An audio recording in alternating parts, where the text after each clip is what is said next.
All right, it's 7 o'clock. I'd like to call this meeting of the Budget Committee to order. Before we rise for the pledge, Patrick, since our secretary isn't here, could you take minutes for tonight's meeting? I can certainly make a valiant attempt at it. All right. All right, then let's rise for the pledge. I pledge allegiance to the flag of the United States of America and to the republic for which it stands, one nation, under God, indivisible, with liberty and justice for all. All right, you may be seated. So first, can I have a motion to open up public comment? So moved. Second. All in favor say aye. Aye. Chair votes in the affirmative. Members of the public. All right, seeing no one for public comment, can I have a motion to close public comment? So moved. Second. All in favor say aye. Aye. Chair votes in the affirmative. So the last month's minutes, did you all have a chance to review them? Yep. Any changes? So Patrick, if you'd like to make a note, I'll let Nicole know. Just in a small change, just with I like to include the absent members as well. She has members that are present, but also just listening to members that are absent. That's just keeping with how we've usually done the minutes. Last month, just to clarify, the absent member or members were Kate Burbidge, correct? Myself. And Ryan. Right, okay. Yes. So can I have a motion to amend the minutes? So moved. To add what I just said. Add absent members. Second. All right, all in favor say aye. Aye. Aye. All opposed? All right, and then can I have a motion to approve the minutes? So moved. Second. All in favor? Aye. Aye. And the chair votes in the affirmative. All right, so now we're moving on to our meeting discussion with Library Director Erin. And so is Jan's not here, is she? All right, so Erin, please come up. I know you, just so that the folks at home can hear. Sure. I'll put this closer to you. Okay. I'm just gonna move it a little bit so I don't hit it. Would you like to just recap in the email, since I'm the library liaison, and after the budget committee decided this way in June, I was the one who invited then Chair Liz and Director Erin. This week, Erin, thank you, checked in just to make sure we were still on and had asked about priorities for this meeting, and I had provided 3 topics. Mm-hmm. Would you like to maybe just read those off to start, and then other budget committee members or others? Sure, yeah, we'll start with those 3. So first, and we appreciate your insight to the library's fiscal posture, especially the year-to-year budget changes. That was number 1. Number 2, are there significant financial events or changes to be expected for the upcoming fiscal year and upcoming budget season? And other one item new or non-routine budget items. And then we'd appreciate your comments on budget line items where the amount spent is substantially larger or smaller than budgeted, especially on a multi-year basis, and what is the driving factor for these variances. So those are the three topics that Patrick had proposed. Anything from the rest of any additional questions? It's a good start. And just to make sure, did you have a chance to review that email since Monday and just... Yes, so Okay, I did. perfect. I'm going to do my best to address it. Certainly, if there's any questions or anything that you guys are looking for, I can certainly get that to you. Thank you. I would just sort of putting forward, the trustees have asked that they do the budget this year. So I cannot anticipate or kind of plan for anything necessarily going forward. That's going to be a board decision. I'll certainly put in my input or thoughts if they ask, but in the end, it's the board's decision. But I can try to answer as much of these questions as possible related to last year's budget, if that's helpful. Sure. So the first question regarding year-to-year budget changes. So for fiscal 25, our budget changes were mostly around inflation. Obviously, that's a big problem, I think, for every department. All of our processing, barcodes, like barcodes and labels and things like that, have gone up in the past years, and as well as our databases. And so we try to work with our vendors on that. We take a look at the usage of that database and if it's worth it to keep it in the collection, and things like that. So we do review those things annually as we start to do our collection development, which is usually around this time. I would say that there is also an expectation of service that we do provide to our community. That those services include obviously everything that we're doing, programs, books, materials, and things like that. So as those expectations, as well as the community, we all know that Londonderry has a lot of building going on. As the community grows, we think those expectations will grow, and so we'll have to accommodate for that. And we try to do that a little bit with fiscal 25, but obviously as the years go on, that'll be more. And then I don't think staffing changes really affected any of this. We didn't really, in fiscal 25, add any new staff members. The addition was for fiscal 26, and that was that part-time children's librarian. So I don't think staffing really played a role in the changes of fiscal 25. And as far as you had mentioned benefits in your question, I'm assuming you're referring to medical benefits, and unfortunately we don't have a lot of control over those costs. We fall under the town when it comes to the medical benefits, so that's something that we obviously get information from the town for. So did that answer the question, or does That anybody wouldn't have? hit your budget anyway, right? I'm sorry? The medical benefits don't hit your budget It anyway. is in our budget, It yes. is? Are there any other benefits? Related to medical? No, Oh, just other benefits. so we do, we get normal vacation like PTO and things like that. Both full-time and part-time staff get the PTO currently, and the full-time staff is the only ones that get the medical benefits. And all that's outlined in our personnel policy. How did you perform the budget overall last? We actually did not go over. We actually were able to give money back. I think it was about $30,000 we returned back to the town. Great. Part of that was not filling a position that was open. A lot of that came from that. And admittingly and obviously, we went over in some line items, and I can explain those if necessary. Yeah, and what are you projecting for the remainder of fiscal year 25? Well, Or 26? We're in Oh, we're in 26. 26. My bad, yeah. so for the rest of 26? Yeah, so I just, as of now. Oh, as of costing? Yeah. So I think we'll be fine. We have 2 positions that we just posted that we are hoping to fill soon. So I do think because we didn't post and fill them exactly at July 1, we will have a little bit extra leeway there, certainly not much. But I think we should be fine. We've anticipated some costs already. And we are going to be a lot more stricter on our material spending. And materials, I mean adding to the collection as far as books, collections of that nature, to make sure that we don't go over in that book line. I know that's been a big issue in the past, and it's something that I'm really going to try to tackle this year. Try to get more on that. Especially now that we're part of the consortium, we can be a little more strict on our spending. So just to make sure I understand, please, when you say consortium, you mean GMLs? Yes. And so because of GMLs providing materials and books, that means that here the library itself will need to spend less? There's sort of an Not offset? necessarily spend less. Okay. We still have to provide materials to our patrons and our library also. And because we're part of a consortium, there is an expectation that we continue with our collections appropriately. So we will continue to add to our collections. And the kind of the, I don't know, you wouldn't say deal, but with the consortium, a lot of times when you buy a new item, for example, a new book, you don't usually circulate that for at least 6 months because you buy it for your patrons and you want your patrons to have access to it first. So you give that 6 months. Once that is passed, and sometimes it's a little bit longer depending on the popular book or whatever have you, once that time frame has passed, you can then, in a sense, release it so it goes, other people in the consortium can request it. Got it, thank you. Yeah. Did you want me to go on to the second question? Sure. Okay, I didn't know. So you talked about some financial events that are expected, staffing changes and things like that. So I don't anticipate anything in FY '27.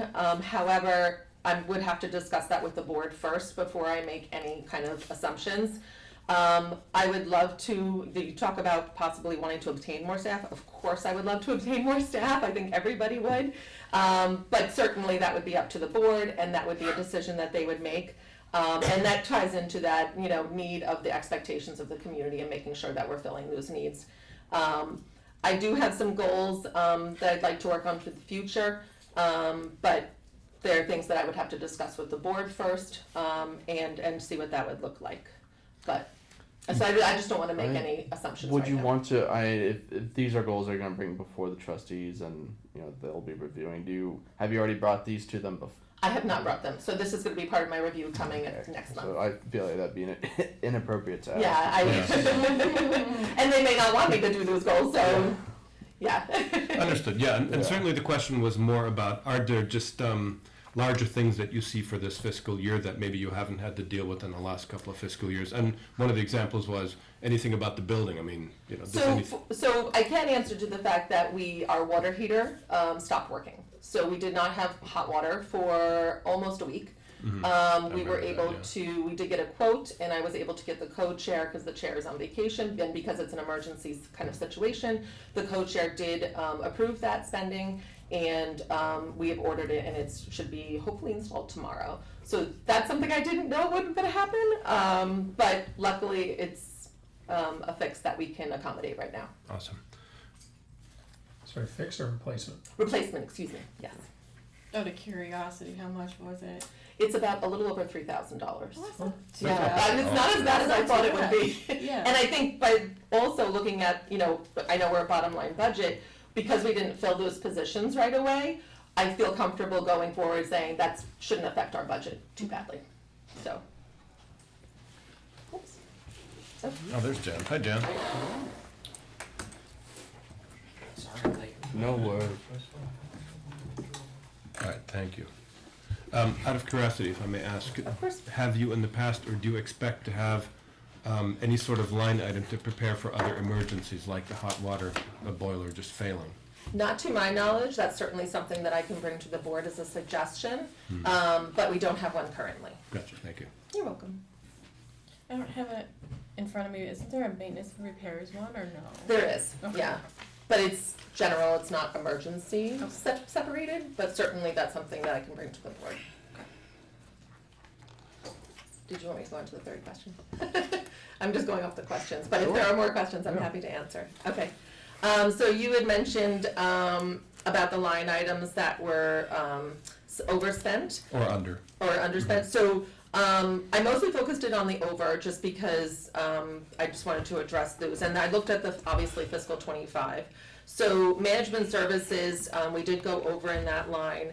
And that line, just for reference, does include its performers, programming, supplies, and things like that. Anything related to programming. So for example, we have two databases, I guess you can call them. One is called Library Aware, and the other one's called Assabet. Library Aware is a promotional website. It allows us to make flyers, have an email list, so we can send blast emails to our patrons. Assabet is a database that we use to book the meeting room, as well as book the meeting room not only for our programs, but also for patrons who want to use it. So that's a service that we use for our calendar online, so people can see when the room is available, what programs are coming up, and what they can register for. So those are some subscriptions. We also pay for a movie license out of that line, which is a movie you have to have approval to play movies to the public, and so we use that obviously for programming. There was some unusual things in this line this past year that I would say one-time usage. One, we did pay for a shredding service that was based on an update to our records retentions policy, or a new policy rather, should I say. And so we used that shredding service to safely remove all those documents that were appropriate. What If were I may those ask- documents? Sorry, go ahead. I'm sorry? What were those documents? A lot of them were just past documents that the previous director had saved, and we followed the RSA as far as retention, so it's all from the RSA that we just kind of copied and pasted in a normal look. for all any documents. So there were certain things that we only had to, like patron records and things like that, you only have to hold on to for a certain number of years. But we had past way back, and actually Megan could probably speak to how far back, because she's been there the longest, but long time, and it was taking up a lot of space, a lot of paper. So Yeah. we were able to move those along with that updated retention policy. Does this retention policy mean that from now on, each year, you'll effectively need to sort of shred and get rid of the oldest? We will, but not to that extent. Okay. So I feel like that's something we can manage in-house. Got it. Yeah. That's why it was hopefully a one-time thing. Unless there's a change in RSAs, which I don't see for that. And then some of those, we did get a veterans parking sign, which I know no, it wasn't a big expense, but again, that was just a one-time thing. And then I think part of the overage for the management services line is some of our databases have gone up in price. We also had, I'm trying to think, most of the overages was due to programming. We did a lot more programming this past year.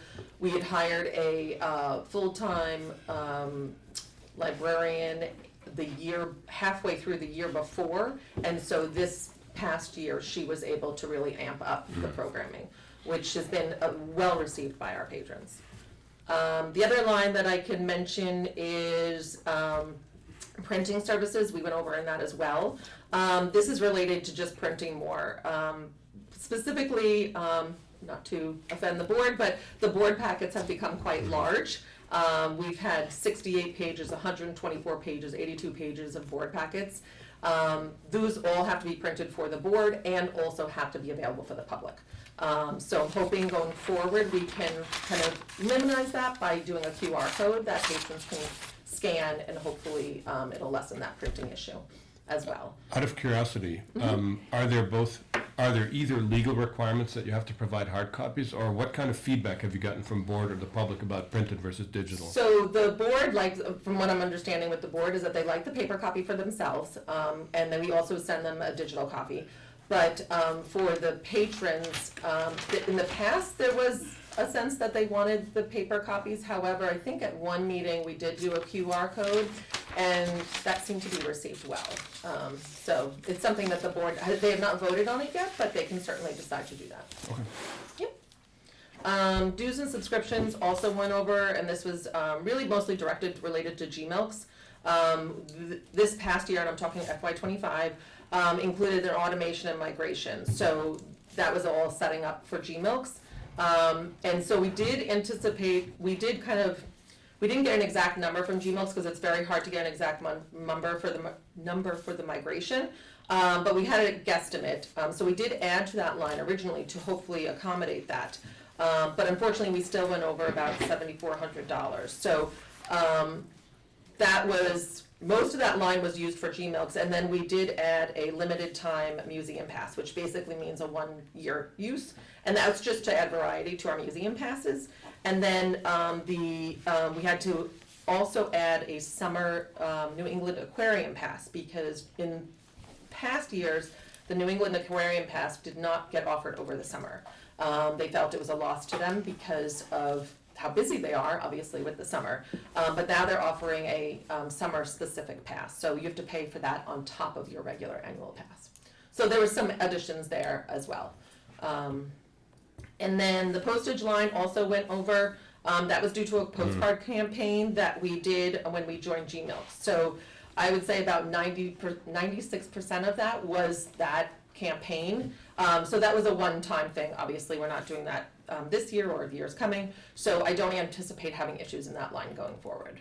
What was that campaign focused on? So we sent postcards to our residents and those who had library cards already, and invited them to come in and get new library cards, which they needed to do with the new consortium.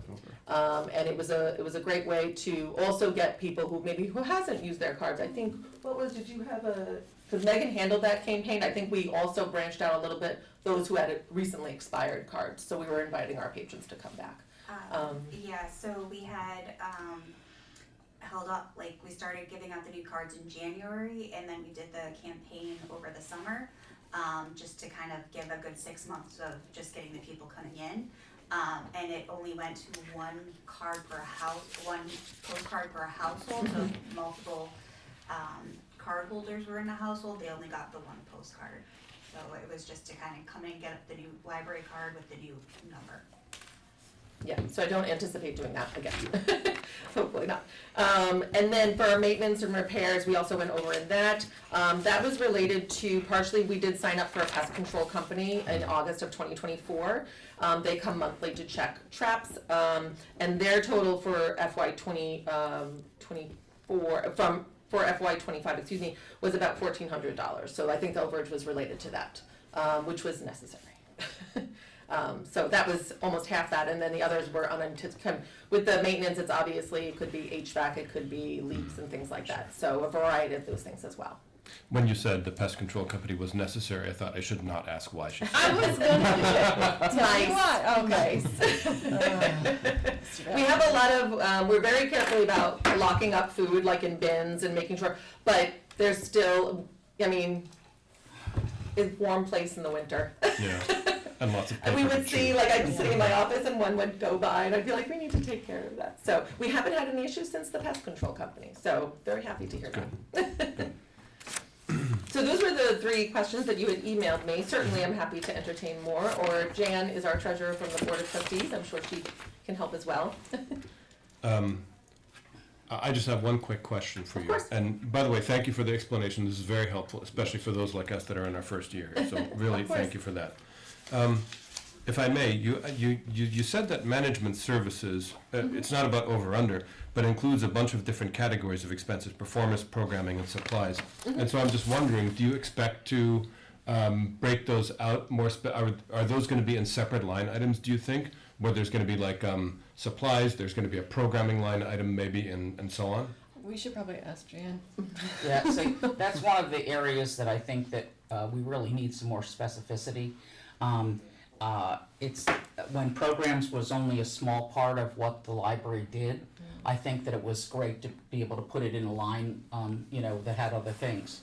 But I think programs is a real good example that we need to really be able to break that out so it's obvious what we are spending in programs, and kind of can remove those extra things. Also, GMLs is another one. You can't look at our budget and say, oh, this is how much we're spending on GMLs this year. And I think from a standpoint of clarity to the taxpayers, that both of those things, since programs is something that people want, it would be good for them to know how much we're actually spending on programs. I'd like to see it also include staff time for that too. But the GMLs is another one because it's just kind of in there. It's not clear, oh, you go to this line and this is GMLs because it's with other things, because there's a little bit here and a little bit there. So I think so that's part of it, is getting more specific lines for some of these items. Another thing is to right size the items that we have. So we have some items that routinely are underspent. So they're place that is going to when we've overspent something else, that those have money. So that we need to be more judicious about those. Yes, we do need to have a buffer, but we need to be cognizant of the fact that if we keep putting additional funds in here, that this is not something that we should be doing. We should instead right size our expectations. Likewise, though, I know one of the discussions always is about books. We didn't really go over books by that much this year, but books and periodicals and things like that. That's another line that has a mixed bag, because there's digital items in there that don't really show up well. So it's not just books. There are books and there are playaways and things like that. I'm sorry, there are what, playaways? Playaways, they're little self-contained units. Oh. So if you wanted to listen to something in your car or while you're walking, you just get a playaway. You get the book and you just plug your own earphones in and away you go. They're a little more expensive than books, but they're very popular in a community like Londonderry that has a lot of commuters and a lot of folks that are out doing things outside. But we don't have any way to designate those differences. Got it. So if the line item is increased because technology has gone up, we can't see that we only, only the books line gets targeted for that. So maybe print and digital, have it separate. That, something like that would, Yeah. even just that would be great. Yep. So that there would be a way to kind of document that. And then maybe there would be a change in how we could at least be able to track from the outside. I know these folks do a great job of keeping track of what their collection has in it. But that we could actually be able to look at it and say, oh, well, the digital line's going up, that makes sense, because, people are getting into more digital things. And I know when folks come into the Londonderry Library, if they haven't been into our library before, they're really impressed at how many of the playaways and how many of the books on CD we have, because we have a real extensive collection, and they're used a lot, because we have a lot of people that do a lot of commuting, and they do it with technology. So then, are you saying, if I understand you correctly, that splitting, say, that kind of line item into physical and digital will help the town track, people are using more of this, people are using Yes. less of this? Yes. Are there other reasons why you or the board might be thinking, let's break out budget line items into more specific ones? It's mostly from the standpoint of actually tracking, being able to see, oh, what's really happening here. And a lot of cases, it's so that we can make a better case for why we need to increase the line, because we can show what a difference there is. It's hard to do that if it's mixed in with 5 or 6 other things. It's like, okay, is it just because you want extra, like with the program line, is it just because you want extra contracts with vendors? Well, no, management services sounds like an odd thing to have programs listed under, but that was the closest thing that made sense. And when they first were doing programs, the programs was only a small portion of it. Now the programs has grown to a much larger portion because of the way the public is differing in how they use the library, and also how the library is able to provide programs and support for the community. Got it, Can thank I you. add Yep. to that as well? So the budget line won't show necessarily statistics, it'll show the spending. We do look at those statistics to see whether we should continue to add to a collection or not, and also in our collection development, how we look at a collection. And so, like, if we have, let's say, 100 playaways, and, these 10 are not really going out as much, we may weed those and then buy more popular ones, or put that money toward a collection that's maybe more popular, or start a new collection that could be helpful, either a foreign language or whatever that is. And that's all something we look at as we interact with the community, as we see the community needs. When I attend the town department head meetings, there's a lot of discussions on, obviously, community, and so we look at that and say, how can we help that particular area or that particular section?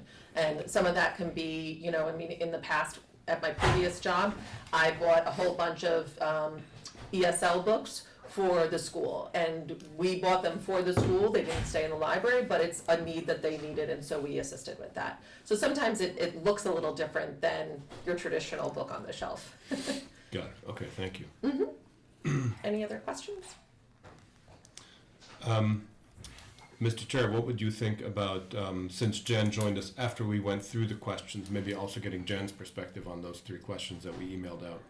Sure, and specifically, since you sit on the board, Jan, the trustees as a board for the budget for fiscal year 27, are there any one-time expenses that you're thinking on adding there? Are there any increases that you're expecting for FY27 that we'll see? Anything that's like a non-routine budget item? What should we be I would expect there's going to be an increase in staff. Okay. I would expect that's going to be one of the areas that will need to be adjusted. I think that this summer's been a good example that the staffing is kind of out of adjustment. So there may be a request for more staffing. I know they've got a half a person or part-time person from the warrant article last year. But you probably addressed already. I did not. Okay. I didn't felt it was right for me to Okay. speak on So, that. so I know that there's been concern about, possibly bringing that forward either through a warrant article or not to make that a full-time position, or making sure that there's an additional full-time person, whether that Sorry, happens if or I, not. if I just may ask for the record for clarification. Right now, there are 2 advertised positions open for the library. Are you speaking about those, or are you saying to expect additional staffing needs? to No, those? so I'm speaking about one of those, the children's librarian position. The other position the children's librarian position was the one that was in the warrant article. And the community definitely spoke that they thought we should go with the Part-time. part-time position. And the other position is actually a position that already existed. Someone has left that position. The board changed the position to a slightly lower position to adjust the funding for the position, since it only required a high school diploma, and if it continued at that level, we were starting pay at $24.88 for a high school diploma. It seemed a little bit high, so we made an adjustment. We came up with the appropriate skills that they needed at the library to have that position cover, and they came up with kind of an in-between position that didn't exist before, but it really is the same position. It's just got a lower price tag to begin with. Well, and there's also lower, Yeah. they can't plan programs, they can assist in programs. So that, So, It's a little different. but they can do some of the other coverage that they couldn't do if we had gone with the just the. no, both positions would do coverage. Okay. It was the programming that was different. Okay. All right. So, yeah, so I would think that would be the main thing. Probably also another thing that we may want to add back in is a legal line. I know last year we discussed that, and we actually took money out that had been designated for that, because, it was like, well, nobody else is doing that, and that was kind of Justin's discussion with us. But now we're into a new season, and we have, been asking for different things to be reviewed, etc. And maybe it makes more sense to put money into that line so that we can actually fund the services that we use with the town. It's one of those funny things that we're not a town department, we're a separate entity, but obviously the town taxes have to get raised, and the portion that goes to us needs to go to us. In some towns that have a smaller library, they actually, those funds actually go to the library, and the library holds those funds and does all of the paying of their staff. Maybe they only have part-time staff people, except for maybe one full-time person. But in a library such as ours, with so many different individuals and such a larger usage base, it makes more sense to have an agreement with the town that the town's going to fill that. So we do have an MOA with the town now that kind of helps to try and delineate what services is the town going to provide and what What's an ones. MOA, sorry? Memorandum of agreement. Okay, Like an And- MOU. Yeah, it's like an MOU. got it. Sean liked the A versus the U, but I know there was some reason, there was some rationale as to what the A, what the A. Yeah. Hi. Both parties have to, the town council Yeah, and right. the board of trustees have to agree. Yeah. It's not an understanding is just, this is how we're doing it. That'd be like me telling you, that's not how it works. Both parties I knew have there to was a reason. agree. I just couldn't remember what the rationale for that was. If I may ask, since you brought up the legal line item and then the MOA, does the MOA affect in any way this new legal line item that you just mentioned the library would have to bring back into the budget? No, I don't expect so. I just think it gives us an opportunity to say, to look at what actually we need or what we've used, and then potentially be able to then, pay the town when we've used services. Gotcha. It's not something the town has asked us to do, but I think from a clarity standpoint, I think it makes more sense for us to be responsible for that, even just to begin with, because other departments aren't, but we're not really a department, so it's one of those, Got it. It's like, okay, are they a town employee or not a town employee today, that kind of thing. So again, just one more question, and forgive me here, just for asking for clarity. Mhm. You would be using the town's legal counsel, not retaining your own for the library, is that correct? That's correct. Okay, got it, thank you. I would say right now we're using, not the exact same lawyers that the town is using all the time. We are using, but it's ones related by the town and, recommended to us by the, town manager, Got it. as well as any free ones we can, connect with. We like free, we're Oh, free's financial good, people. yes. Is there any further questions from the board? If no one else has any, I'd ask Jen one Mhm. more. So one that we also asked Aaron is, in the last year or maybe 2 or 3, just curious if you have any comments or perspective on any budget line items that were significantly under or overspent, especially for more than 1 year. And why did that happen? Is it the budgeting process itself? Was it unforeseen events, etc.? So just kind of looking to get an idea of, here's what was planned, here's what actually happened, why the difference?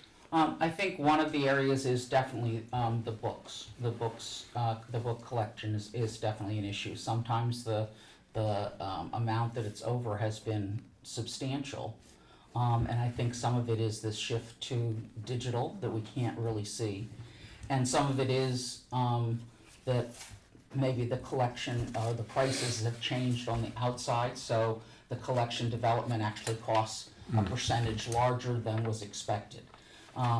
So that's a possibility. Also, once we have cleared the COVID years, really there's been a different way that the public uses a lot of services, not just the library.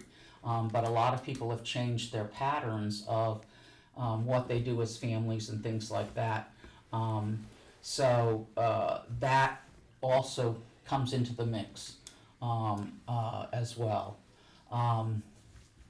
But so that's an area that I know that if you look back a number of years, you'll see, sometimes the swing is quite large. And part of that, I say, there's reasons for that, but part of it also was because the word was that we weren't allowed to increase that line. Sorry, you have to live within that line, because we don't want to increase it because it'll look bad going forward into the budgeting process that we increase a line. Wait a minute, you're still talking about the books line. I'm still talking about the books line. So Go ahead. Why would it look bad to increase it if people are using it more? we did increase it. In FY '23, it was at 95,000. Then in FY '24, it was 100,000, and then last year it was 90,000. So we actually, last year, we moved 10,000 of it, I believe, to the line item to accommodate for the GMLs increase.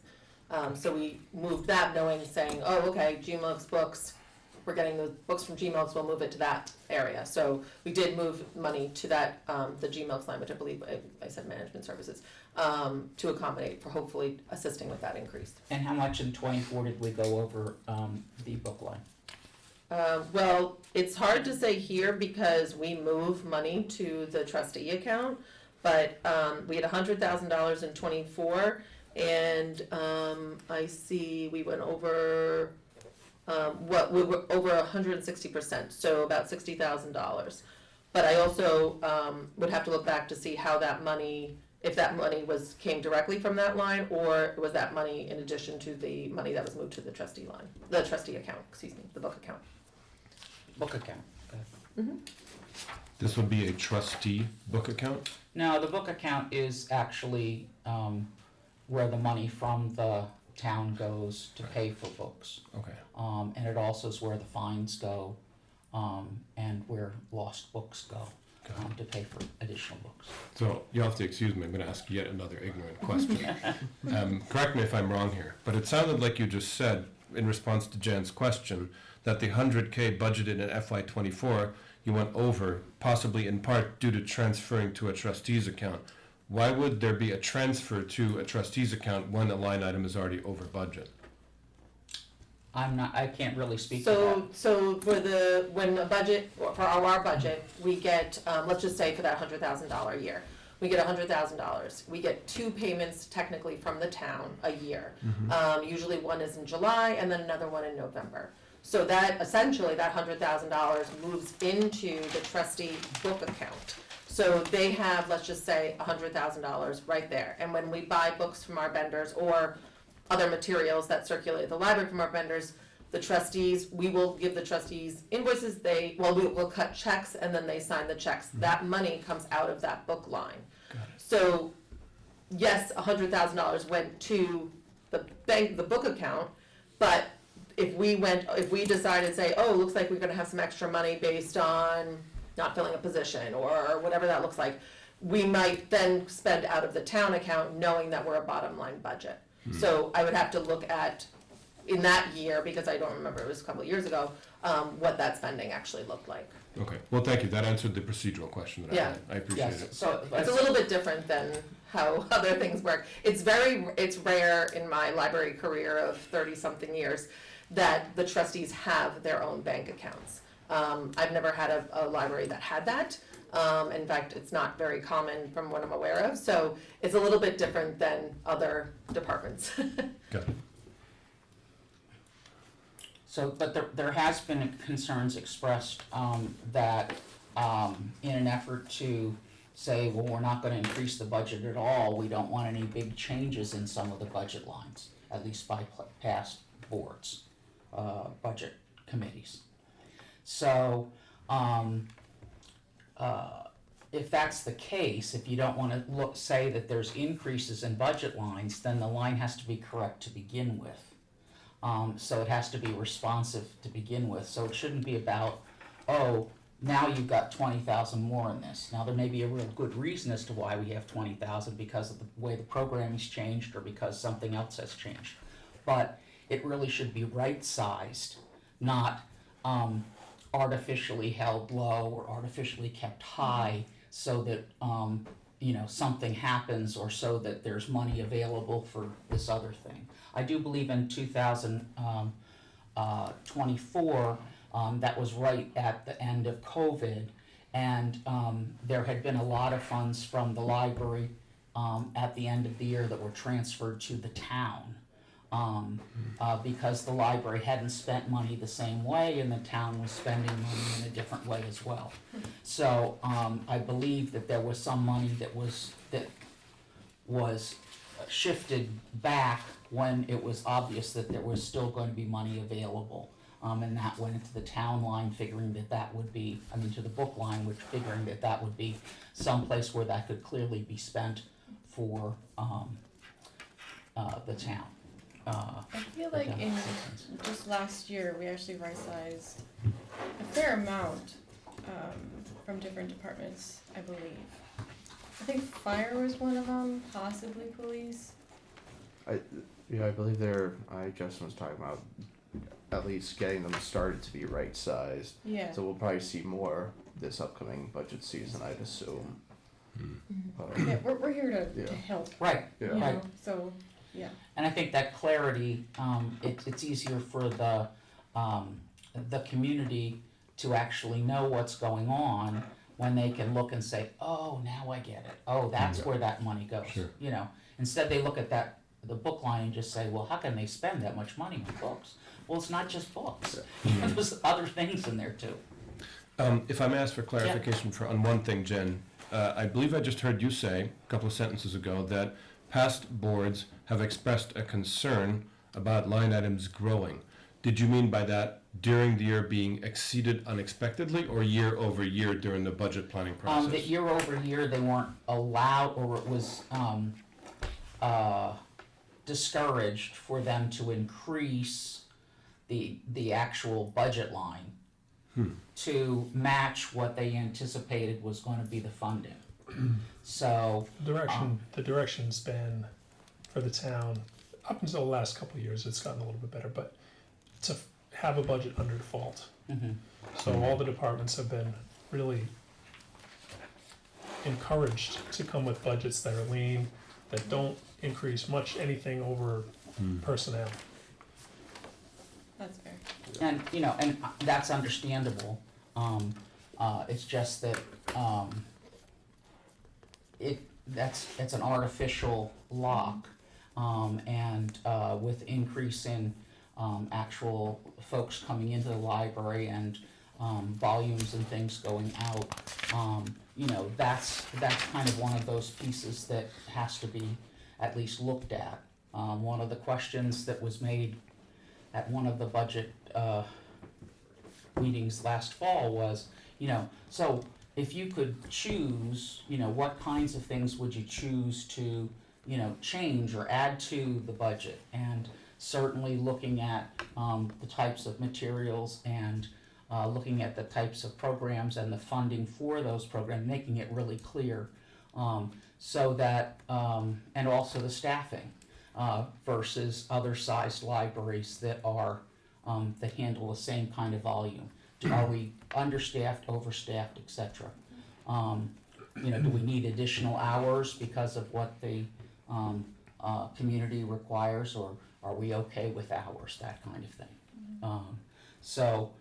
Versus, we just have to have no change here, which, okay, we can do no change, but when we do no change, then when we get toward the end of the year, or even in the middle of the year, when we get half the money. So maybe in the first half of the year, there's actually more collection that they expand. Well, now for 2 months, we're going to be over, we're going to be spending more than we actually have in the account. Well, sort of. We may be ordering more than we actually have in the account, knowing that in December we'll get the second half. So it goes up and down on the report because we've now been given half, and we're spending a little bit more than half before the second half comes. So it's kind of one of those weird things about the way we separate the library and the town fund. Okay. All right, then I have. Are you guys all set? I'm good. All right, then there's 2 things from me. So one, first, the GML. So I know there've been these one-time costs that have been necessary with the Leach Library's integration into the consortium. Are we anticipating any more of those of these one-time costs of projects that are needed so that the Leach Library is fully integrated with GMLs? Yes. Like onboarding you're talking about? Yeah. Yeah, we shouldn't. We have an annual membership, they call it, fee Yeah. that we pay. That's based off a formula with the other 12 libraries. It's based off of our collection size, our patron size, all sorts of kind of things that go into to create that number. So it's fair amongst every library. So the larger libraries, Manchester, will have a larger membership fee than we would, and other smaller libraries. So I don't anticipate any kind of additional things happening with GMLs. Certainly that things could come up that I am not aware of. Okay. But the onboarding is all set, we're all set there. And usually the membership fee does handle quite a bit of the services that they provide. We don't need to use our IT services here at the town for our catalog, our ILS system, which we did before. We have now GMLs to assist with that. So any upgrades, any changes to the catalog, GMLs takes care of that, and it's already paid for. Okay. So those are the kind of things that there's a lot of benefits being part of that consortium, and now we were able to free up IT from that project that they had to do. So hopefully no surprises. Okay. Quick question about GMLs. Do you or does the consortium track for you, for us, the usage by Londonderry patrons of GMLs? Of course. Okay. Yep. We can track, we actually have access to a lot more statistics than we did with our previous catalog. So we can tell you how many Londonderry patrons used other libraries in the consortium.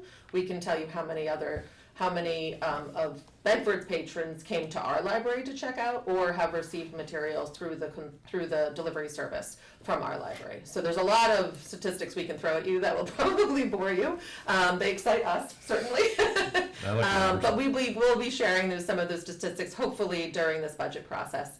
Just for because we joined GMLs in October of last year. So we're coming up on almost a full year of being in the consortium, which is going to be really fantastic to see those numbers. And then even next year, we'll be able to compare first year and so forth. So we'll have a really good comparison of usage with our materials and with the consortium. And that actually leads into the second question, or I should say point, actually more of a request for the budget presentations. I know every year you always give the number of patrons that come through, that and so that we can track year over year. I'd also like to see, I know like the amount of programs and the amount of individuals that attended programs. I'm not sure if you could go, like 3 years back, so that we could see, because I know there's been an uptick and increase in programs and patrons attending those. I'd like to see the numbers of individuals that are going there, and then these additional numbers that you can receive from the out of Londonderry patrons that are coming here, that are can you track the interlibrary loans as well? So just all those. I don't. I will certainly share those with the budget committee, of course.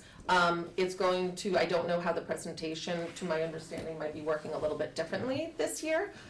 So I will. If I can't share them at that presentation, I'll certainly share them with the board. Yeah, I mean, even if it's just in the handouts that we receive, so that we can take a look and review it. We see the numbers, we see how different lines change, and I'm excited that there's going to be more. The lines will be more detailed. They'll be specific for what they're for. We often ask ourselves in our meetings is, why is this number going up? Why has it gone down? And to see the numbers of, well, these are the whys. This X amount of programs have been added. X amount of, we have X amount of new patrons, and that's why these numbers are.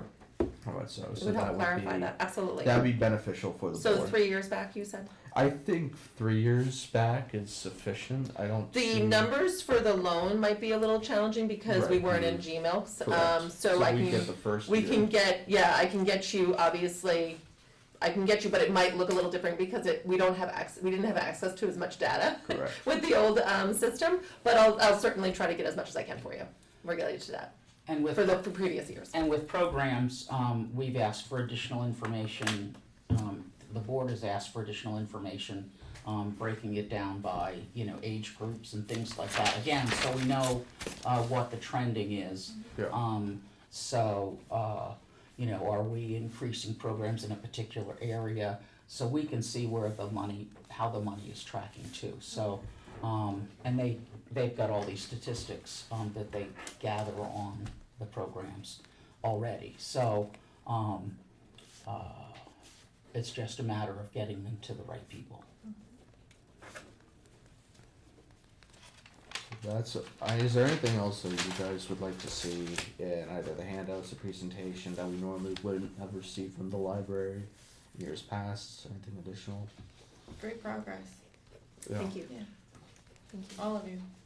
It's definitely good to see. It's good to be able. It'll be, beneficial for us to be able to understand these numbers when we receive them, and hopefully cut down on the amount of emails and questions asked. Well, yeah, and I think to Jan's point, when we had talked about in board meetings, kind of clarifying some of those line items, and I think it would give even the average person a better understanding of how the budget works, because it makes sense to me, but I've been in the business, so certainly to clarify that would be helpful. Well, especially since I wouldn't think of management services as being related to programs. It doesn't. To me, I'm expecting them to be contracts. All contracts are for something else. Right. But that was the closest match for the name that was already there. So they're repurposing the name because that's what some other town departments were using this name. So let's keep using those names and not use some other different names that are approved, but we just don't use them in town.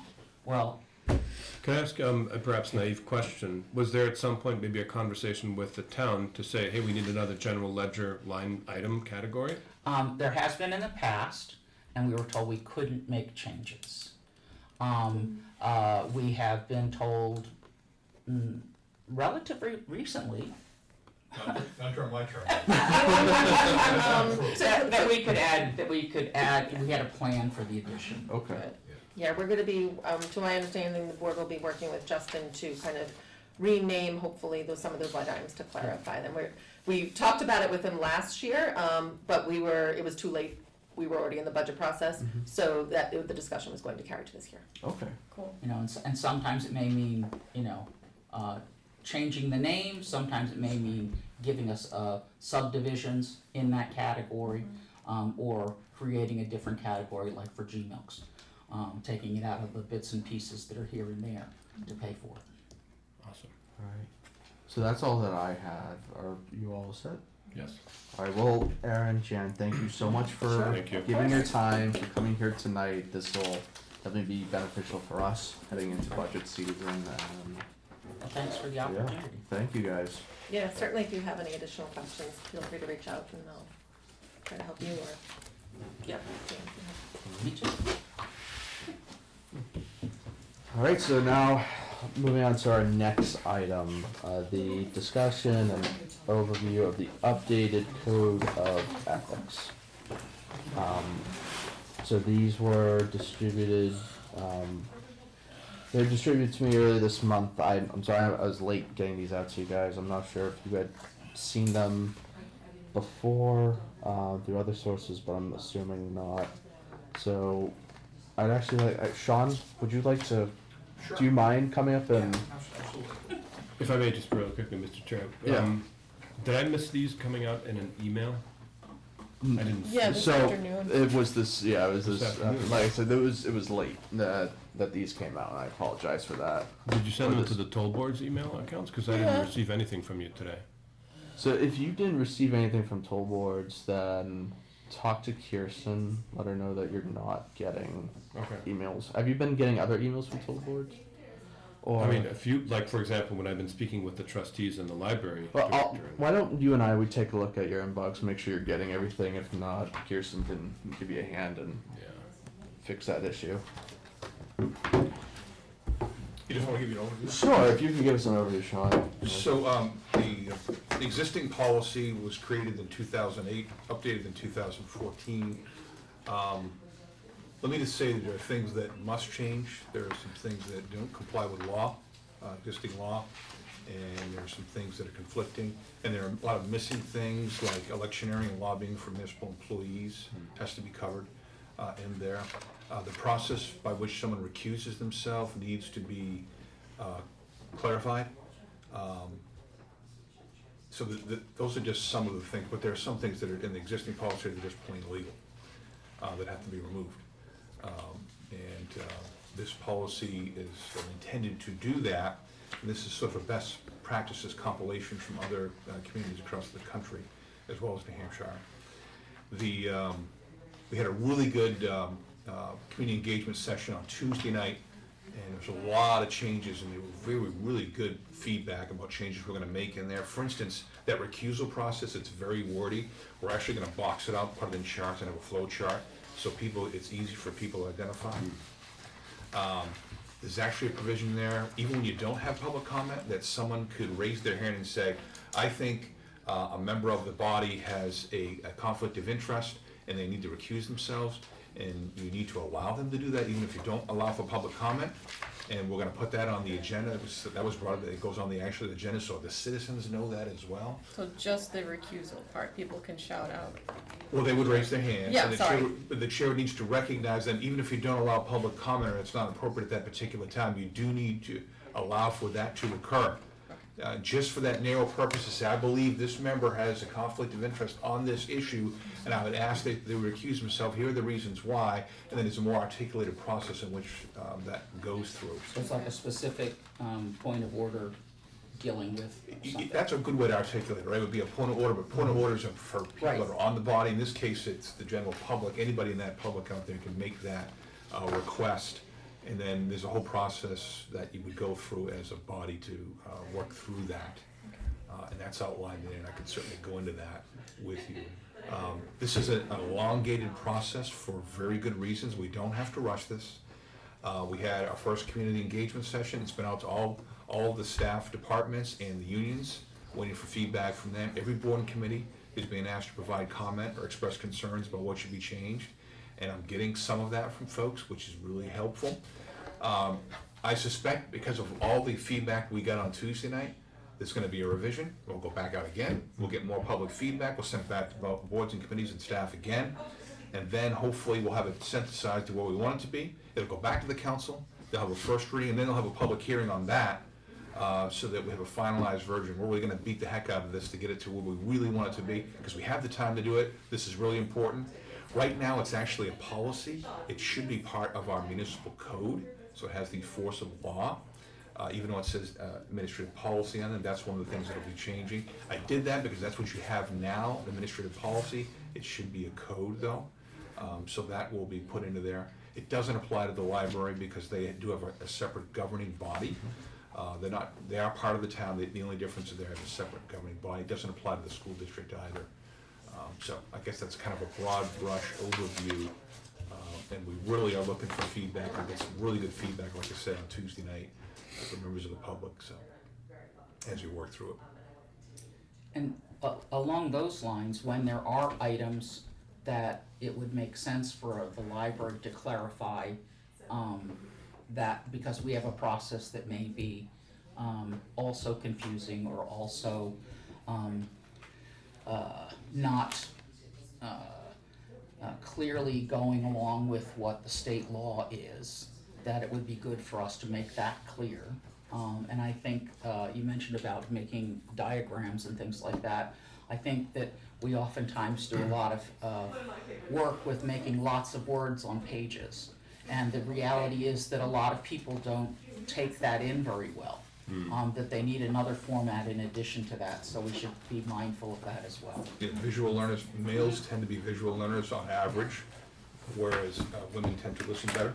You know, they learn. I didn't hear that. Their retention skills are better, but men tend to be more visual learners. So having a chart is easier for, you know, it's not 100% that way, obviously, but it does. It's another way to be able to communicate the messaging in a better way to people. So we're gonna implement that in there. There was good feedback we got the other night. So we'll have the verbiage, but we'll have a chart, and then we'll probably have an attached flow chart in the back, so there'll be multiple ways in which we can communicate the message to folks.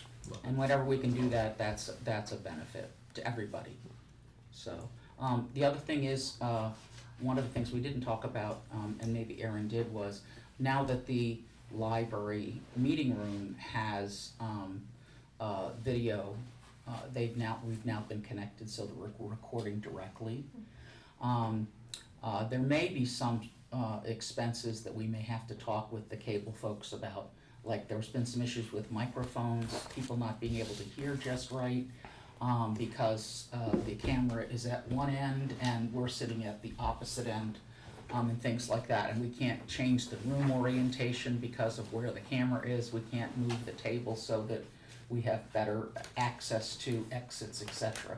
So there may be some funding related specifically to that, but it may be able to be covered through the cable folks. I just don't know. That's how we've got the equipment. But so at least that can happen, and that also can be available for other committees if that's needed, if the room's available and we can get a trained person to turn it on. So I would say, unless you guys have initial questions or comments now, take some time with this. If you have anything that you'd like me to relay to Sean, just shoot me an email. Or if you just wanna, should they be emailing Kirsten? Should they be emailing, I'm taking the feedback. Okay. There's multiple ways you can do this. Yeah. Some committees want me to come and talk. Some people they're sending their members to the general community, general public engagement sessions. And this is gonna go on for a while, so we encourage people to take your time, look it over, provide the feedback to us. I'm making emails from other board members, which is great. And we're gonna put it all together, and there'll be a whole list of changes, I suspect, that the council will look at. And if they make those again, they'll go back out again. Yeah, so just let this simmer and marinate, and I just comments, questions, send them to Sean. Just CC myself on those. So that's it for the code of ethics. Thanks, Sean. Thank you so Thank much. you very much. Now we're on to, unless there's any further discussion on that, or we move on? Yep. Alright, so liaison reports. I don't have liaison reports for this month, so we'll just go down the line. So Patrick for council. So I'm the secondary for council. I provided both the council as well as my report for library to you digitally today. Because it's been 2 months since our last meeting, they were substantial, there were a lot of items. So I won't take everyone's time and go through them all. A few highlights that I think make sense to just mention here are some of the recent library trustee board meetings have of course talked about budgeting for compensation increases. There's been discussion about the cost and definition of benefits for the part-time positions we already spoke about. There's a personnel policy review in progress, including wages, salary schedules, performance pay, admin time for exempt employees, etc. And some of the expenses that were either budgeted or approved were the fall program budget, $6,500. Last year was $6,400. The GMLs 1-year approval was for $46,000 and change. And actually, there was a mention in one of the trustee meetings that we would have a discussion during the budget process about pulling that out to a distinct budget line item. The memorandum of agreement reached with the town was discussed, and also there are going to be there are some proposed bylaw changes about budget preparation. So that's the library trustees. There were quite a few budget items or fiscal items in the town council meeting since our last meeting. I'll just highlight 2 or 3. I think financially, probably the most significant one is that this Monday, August 18th, the town council received a presentation about water line extensions needed to eventually bring line water to every home in town because of the PFOA issue, which has affected many of our wells. And so 2 studies were used to estimate that this would cost Londonderry between $200 and $300 million. The costs actually were just over 200 and 250 something. And obviously this would be a project that would take decades, probably not feasible for just Londonderry to pay for by ourselves. So as and when that project kicks off, state, federal, and other funding sources should of course be considered. Key though is that in order to stagger this out over time, the committee presented a set of, I think, 7 priorities which they will use to judge which waterline extensions to do first. And as you might imagine, it's who's impacted most, where's the most pollution, and so on. Another one is that there was actually an item submitted to the town council to study the budget committee's role, whether to change it from its current advisory nature to an authoritative nature through the adoption of RSA 32, 14 through 24 in there govern that. And so the town manager was directed by the town council to study the effects and impacts of potentially adopting that and to report back by the October 6th town council meeting. There were a number of other items, of course, but those are, I think, the 2 top ones that jumped out priority-wise, and everything else is just in my written report, which presumably will be propagated and made available. Yes. All right, Sarah. So thorough. For CIP, we've had 3 meetings so far. So the first one was for the rec department. He talked about tennis courts, a basketball court, and I believe that was it. And the second one was for schools. That was just talking about the athletic field. 2 athletic fields actually. And then the third one we had was just recently, that was with the DPW expansion. So we just discussed all of those and prioritized them, and it went really well. And then I'll just go to DPW. I got nothing because Dave Wally is on vacation. Good for him. So, Yes. yeah. Good. Yeah. All right, and then Ryan. So I didn't get a financial update from the fire department, but they did let me know they're down to just one vacant position that they're Okay. doing That's interviews great. for this week. And both Fred and Phil will be here next month for our September meeting. Awesome. Nothing for planning board. All right then. So that concludes our liaison reports. So public comment. First, can I have a motion to open public comment? So moved. Second. All in She favor? beat me to it. Aye. Chair votes in the affirmative. A lot of people from the public. Oh, well, you can just come right up. Make sure you have this. Name and Richard address for the- Swansky, 89 Hall Road. I would hope as part of the budget process this year, people start looking at these line items and looking at what's put in to them in the line items. Because I've been watching what's been going over at the library. Their book account for the fiscal year that ended in June was at 98% of appropriation in December. I brought that up at a trustee meeting. I'd have to go and talk to Justin what it ended up at. But one of the excuses I was given, well, we haven't got our second infusion. They get it basically when the tax bills are out. They had already got the second check, and they were at 98%. So I looked at, recently, in the last couple of weeks, I looked at some of the expenses for the library. And I found thousands of dollars of what I would call book expenses from Baker and Taylor that were put under general supplies. A lot of book covers, some invoices say books, some that I have to talk to Justin why they're in there, because they say books with a comma, insurance. I know there was a flood that paid, and some of those got paid by insurance, so I don't know why they would be in the regular budget if they were paid by insurance. I have to get an explanation on that. So you really need to look at where this stuff has been put and what line items, and not just the line items. Okay. Some of the items at different departments, instead of running into the negative, say it's 100,000, and they spend 160, it's being moved into other line items. Sean and I have spoke about that. It kind of should show up as a negative in that line. You're negative in that line. Right, then it's real easy to pick out what is over and what is under. Right. I'm not happy with what I'm seeing. I need some explanations, and, you know, we can make it, yes, it's a bottom line budget, but the bottom line budget doesn't mean you do whatever you want. It's not a catch-all. It means you shouldn't be spending more than whatever is appropriate for that department. You still should be sending it to the line items that are appropriate for what it is. Some you don't have appropriate line items. Some, like their programs, I don't have the exact numbers, but they're spending more than was appropriated for them. If you know you get 30,000, why are you spending 40 or 45,000? Build that into your budget next year, or do what you need to do. That's what you do at home. You don't just keep spending. So I have the whole thing at home. You really need to start looking where it's going, that it's being put under the appropriate line items. I'm sorry, but book covers, my luck, I don't have a problem getting them, protect the books.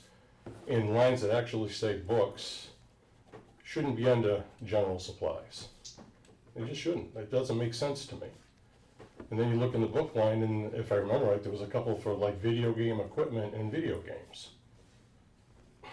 That's not a book to me. All right? And that's off the town's paperwork, so you need to look at that. All right, thank you, Richard. And of course, if there's anything specifically that he wants us to take a look at during budget season, just I'll email. get it to you. Yeah, email the board, the toll board, so that we can all see it and review it. Oh, I think Thomas was up. All right. We have 5 minutes. Name and address for the record. Hi, my name is Thomas Ryan, 2 Snowberry Hollow. I would just like to comment that the video games are under the Library of Things, so they are things that can be physically taken out of the library. And currently, due to the way that books is structured under the budget, it really should be counted against them for being in books, because it would have to be separated under its own line item if they separated into like electronics, sort of like they were suggesting, but currently that's not possible. Excuse me, Thomas, one clarification for the minutes. Did you say, was your comment that these video games should or should not be tracked under another line item? They should be, if a new an item for electronics is created, it should be tracked under that. Got it, okay. Similar to like the ebook readers that you have. Got it. All right, Thank thank you. Megan Donovan, 45 Chase Road. Just a couple of clarifications for those book lines. The book line is actually for circulating items, it's not for just books. So if that's what Thomas was explaining, that it is appropriate as it stands, because they circulate, they would then be in the book line, but if you break it out as considered, that would be something. The general supply line is used for library specific materials. So book covering, processing materials, labels, label savers, things like that. Book repair glue, book tape, things like that. So library specific, book pockets, anything that we would put on a book to help it circulate and process. So that's what that line is used for. Okay. The Baker and Taylor invoices that are going towards that line are for the processing that they do at Baker and Taylor to save staff time for a better workflow. So Baker and Taylor will barcode, put spine labels in cover books.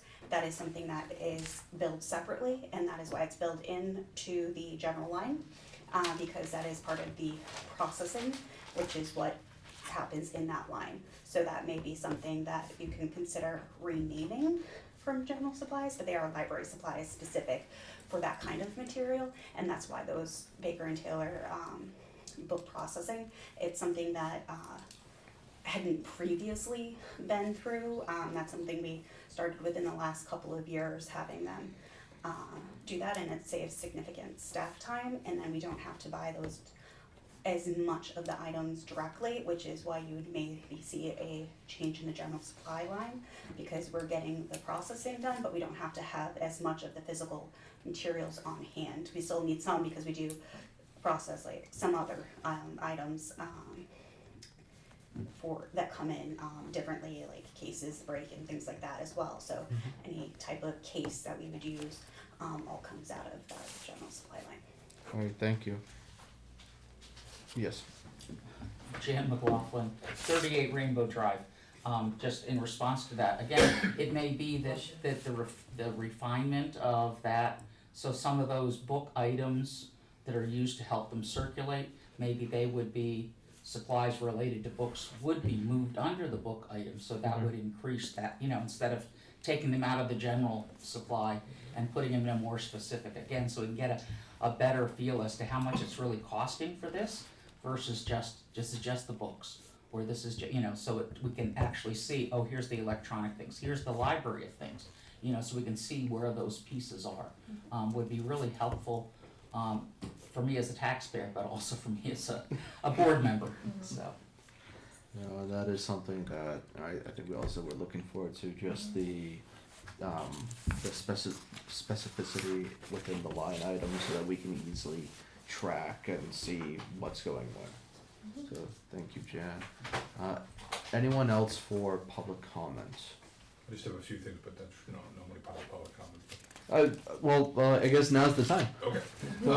So just a couple of things I wanted to bring you, somewhat logistical things. You're gonna have staff support at every meeting from now on. It's either gonna be me or someone from the finance department, because usually budget committees have some sort of staff support to help you do the work you gotta do. That's one. Two, I don't know what has been done in the past, but you're gonna get the quarterly budget reports at the same time the council does.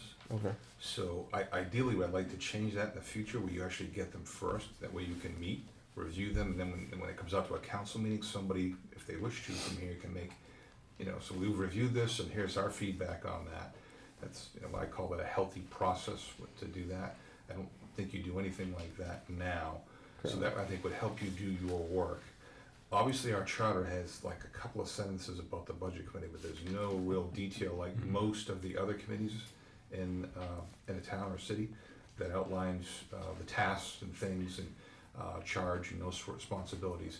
No matter what happens with, the report I'm gonna provide to the council, which you're obviously gonna get as well, as soon as I finish it. There's a whole lot of things that I'm not prohibited from doing. I can certainly share reports with you, so I'm gonna do those things now. You gotta get that logistical support now. My view of your budget process, it seems to be rather truncated, and you're not provided a whole lot of information in the time frame in which you would need to be able to help you do your work. I'm trying to work on some of that this year, but I'm already behind the 8 ball. I started in June. We should have started back in April, the budget process for FY27.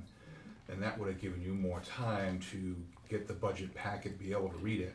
So when you would show up on November 1st, that you'd be able to ask intelligent questions. Right now, it looks like I might be able to get it to you 7 days in advance, but that's not enough. You all have jobs and everything else. How do you read that many pages and absorb and digest that much information in that very short period of time? I have the same problem with councils. They don't have time to do it either. So we've got to totally change how this process works.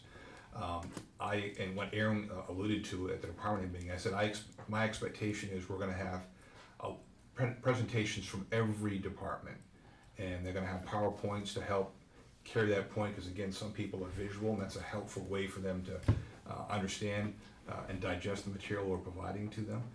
So they're all gonna be expected to do that, not just the large departments. So the smaller departments kind of they get forgotten about. The other thing that's different is the department heads have been directed to provide me with a budget that they feel is necessary to meet the needs of the department, not to provide a default budget, but to provide that to me. And I told them, I said, everybody knows the budget situation. The departments will probably ask for something here, and I'll have to cut it down to here, but at least you will know, the town council will know, and the community will know what the departments believe that they need, not the wish list, or what they need to be able to do. You haven't seen that. Basically, my understanding is that departments really didn't create budgets because it was just finance gave the default budget, and that's what it's gonna be. That doesn't serve you well, and it doesn't serve the council well. So that's how I plan to do that. I expect I'm gonna get some guidance from the town council. And here, it doesn't look like you provide any guidance initially in the budget process, from what I've been able Not to see. until the start of November, when we're starting to ask questions and give our counsel. So when I worked in a town, the budget committee had a much more active role, Yep. and they did a lot more things, and they were more integrated in the process.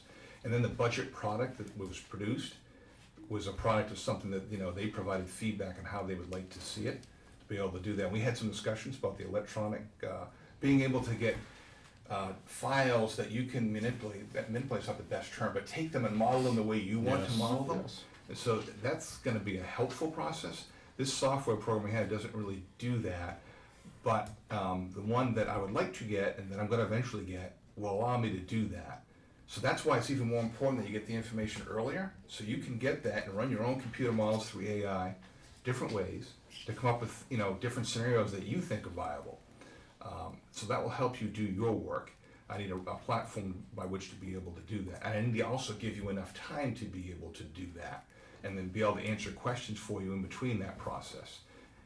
And I also, even if you don't wanna do it, you can ask me to run those scenarios for you.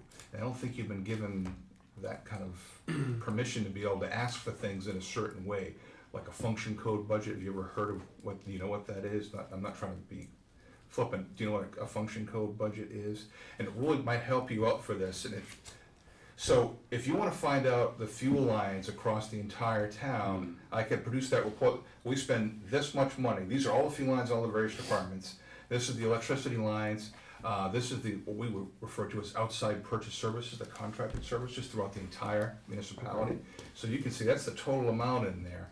That way you can start to do some modeling and thought processes of maybe we do this differently. And it also helps us internally to also look at it differently. You don't have those tools available to you right now. Most budget committees would have that. So no matter what happens with how we choose to go with the budget committee, there's a whole lot of room in between that we can make up, and I can help you to do your work, and I'm gonna be doing that. Unless, of course, you didn't want that, then I wouldn't, but nothing prohibits me from being able to provide that to you in our present charter or code that's in there. So that's what I'm gonna do. As soon as I can do that, I'm already behind the 8 ball, because normally by now you would already have budget information to look at for the next year, and I don't have it for you, unfortunately. So I wanted to give you that broad brush. So some people are gonna see when that budget comes out, the promise it's gonna be this budget. That's not what I'm gonna present, because we can't afford all of that, right? But I wanna make that very clear, and I'll say it multiple times, that people should not take that and run and get out of control with it, right? And of course, this is all going to be transparent on the website for people to be able to see and look at the various iterations and versions of the budget as we go through the change process in the schedule. So those are the things that I wanted to sort of chat with you about and just tell you as we're moving forward. And again, either I'm going to be here or someone from finance is going to be here, so that you can make your request and we can have these discussions and answer questions for you like the normal budget committee would have in any other community.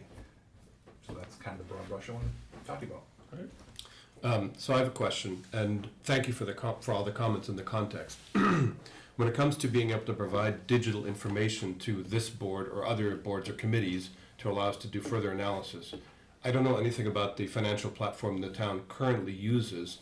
Is it accurate, though, to infer from your remarks that it is relatively difficult or impossible with the current platform to emit tabular files of financial data that we could use? So I don't know the answer to that, because I haven't gotten that far in the process Okay. yet. I'm going to be looking at it because I want to be able to do that. I'm used to being able to do that and run my own models. I think Start it making spits out decisions. PDFs and crystal reports, if I am correct. Yeah, I've been provided some of those by the finance department, but because of their hierarchical and very graphical nature, it's impossible to do Correct. anything with them easily. Yes. It's not a great system. In fact, they're not even selling it anymore, and they're providing some degree of support, but it's just a matter of time, and they've told us they're not going to be supporting it. So we're going to have to move. And not only that, I'm concerned about security patches not being able to come in, and we've got a lot of data in there. But it's not a versatile program that allows what a finance and a municipal organization would need in this day and age, especially with the complexity of our budget. OpenGov is what I'm looking to go to. It's very versatile, and it will tie into the other systems. They'll be all integrated with our other systems in there. I should be able to tell you what the next 5 years are going to be for road work, and if I do this, it'll reduce the cost by this much in that year. You don't have any of those tools to be able to make long-term decisions, and neither do I, and neither does the council. That's what modern, towns and cities have to be able to do that, so you can plan long-term. We've been around since 1722. We're not going anywhere. We're in the long game, right? So we need to be thinking long-term, and our budgets. There's no such thing as a one-year budget. Statutorily, obviously, there is, right? But you should be planning 5 years out, and what that looks like, the impacts I make today. How is that going to impact the budget 5 years from now, that growth in there in terms of salaries and those sorts of things? I don't have any of those tools here, and that's a significant shortfall. Like CSX files, it was probably the most minimum basic type of file that you can sort of manipulate, but I'm not even sure if it's capable of doing that. I haven't seen one exported that you could take something and actually do some work with. Don't take this to the bank or anything, but I happen to know that in Londonderry, including perhaps one or two people in this room, you do have a fair amount of Doge-style hacker talent. I'll just leave that there. Yeah, we had that, that occurred on Tuesday night. We had a phishing scam with a ZBA. Did you hear about that? Yeah. Yeah. So cyber attacks are on a regular basis. Obviously, that's. No, I mean the good guys. I know you do. Yeah, I know you the do. good hackers. We have also those on the dark side too, are trying to take advantage of people. I just wanted to talk to you No, about that. that's One perfect. I doesn't know come we without the talked a little bit about that the other week, and I'm looking forward to seeing this process more refined, and also just so that we have the tools. And we've asked at our first meeting for the year, one of the things that we discussed is trying to get digital copies that we can manipulate of the data, of the numbers, so that we could, either make projections or dive deeper, or if I made X changes here, this is what the overall budget would look like.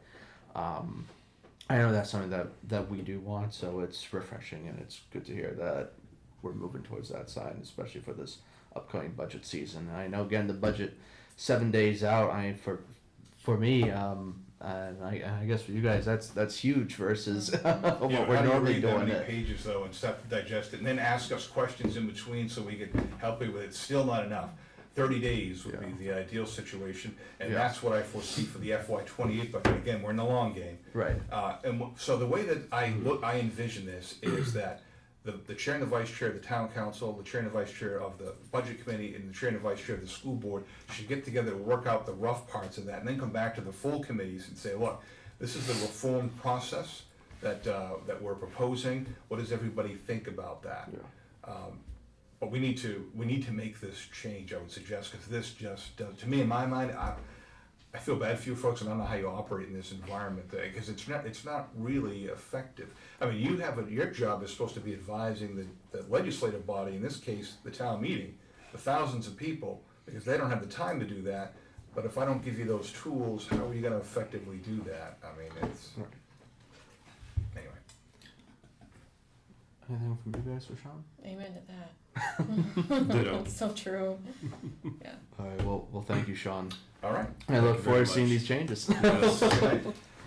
All right, is there any other public comment? No? All right, can I get a motion to close public comment? So moved.